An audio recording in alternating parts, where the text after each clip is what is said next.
Você é atleta que precisa melhorar a performance, porém anda se sentindo desconcentrado, sem atenção, irritado, falta de foco, falta de vontade, aquela coisa da garra, do brilho no olho. Você está se sentindo sem memória, está passando por esses problemas cognitivos e ainda assim precisa melhorar a sua performance. Você sabe que a sua saúde cerebral, a sua performance cognitiva, ela é muito importante dentro desse contexto.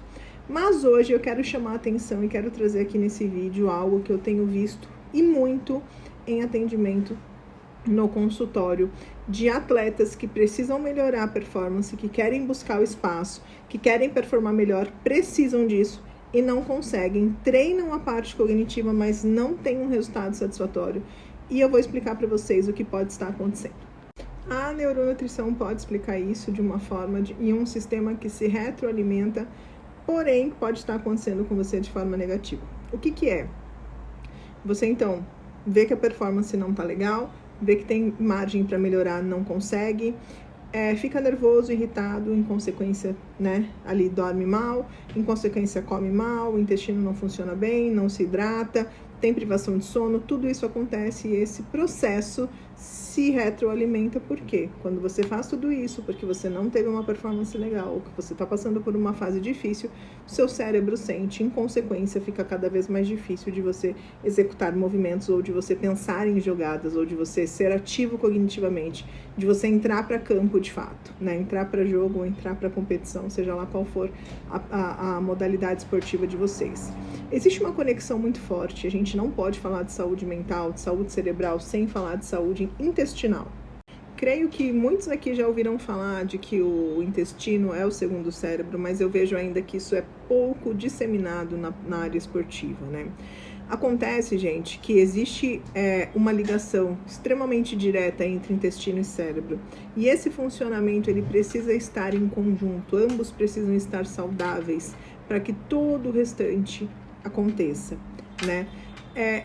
O intestino, ele se comunica com o cérebro por várias vias. Na verdade, vamos citar aqui duas, Ou através de nervo vago, que é um nervo aí que faz essa comunicação, ou através de sangue. Alguns neurotransmissores são sim produzidos no intestino, então ele se comunica com o cérebro via essa sinalização de nervo vago. Só que o intestino, ele também produz algumas substâncias, Como uma delas, por exemplo, o próprio BH4, que ele também é um precursor aí do ácido fólico, que o nosso cérebro precisa muito. Então, ele chega ao cérebro através da corrente sanguínea, então atravessa a barreira hematoencefálica no cérebro e lá ele tem essa distribuição toda para o aproveitamento, onde é importante. Algumas bactérias do intestino produzem GABA e também fazem essa sinalização para o cérebro via nervo vago. Então, também tem a produção de serotonina, de dopamina, de norepinefrina. Tudo isso que o cérebro precisa também para estar em perfeito estado de funcionamento.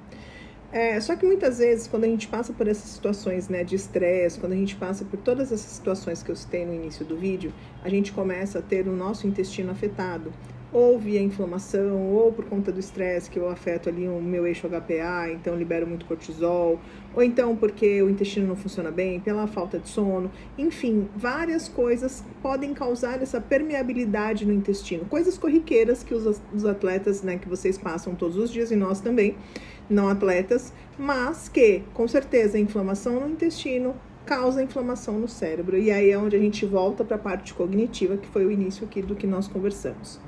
Então, essa inflamação, gente, que acaba tendo aí essa questão no intestino, chega até o cérebro, atravessa a barreira hematoencefálica, também o aumento de radicais livres começa a prejudicar o cérebro.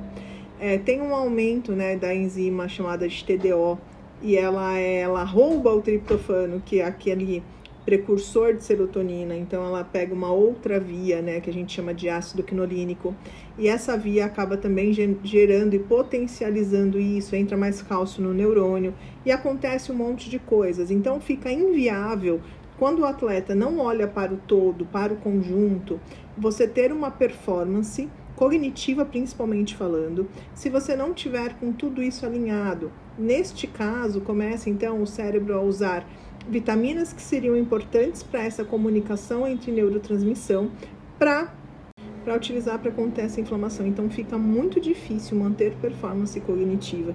E a gente sabe que especificamente no futebol isso é muito importante, né? Sem a performance cognitiva não sai movimento, e na verdade em todos os outros esportes também.